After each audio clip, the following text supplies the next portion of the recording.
बेहतरीन एक्शन है और आवाम को हर चीज़ का पता लगना चाहिए कि सुप्रीम कोर्ट में क्या होता है, हमारे जजेस वगैरह और हमारे इंसाफ का तरीका क्या है। मैं समझता हूँ कि ये जो लाइव हियरिंग है इससे बहुत एक बेनिफिशियल हो जाएगी, जितना कि आप सोच भी नहीं सकते। लोगों को घरों में बैठे हुए सुप्रीम कोर्ट के कैसे चलता है, जज साहिबान कैसे सवालात करते हैं, वकील उनको कैसे डिफेंड करता है, मुकदमात किस तरीके से आर्ग्यू होते हैं। It was a wonderful step by justice Qazi Faizi साहब।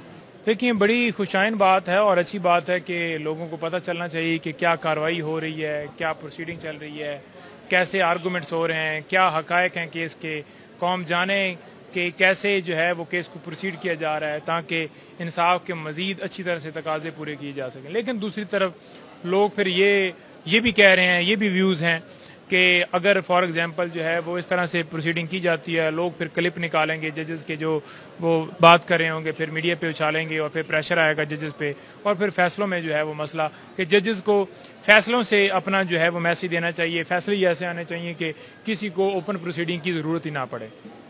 ये आज इनका पहला दिन है और ये बेंच तश्कील देकर और फिर इस पे ये लाइव कवरेज देना, ये बहुत अच्छी बात है। एक तो उन्होंने पुलिस से गार्ड ऑफ ऑनर जो है वो लेने से जो है वो इनकार किया है।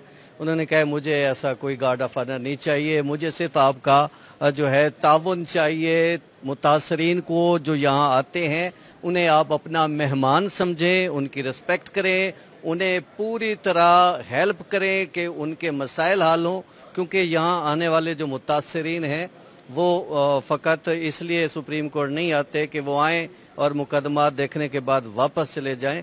वो उनका हल चाहते हैं और आप उनमें मुआवनत करें।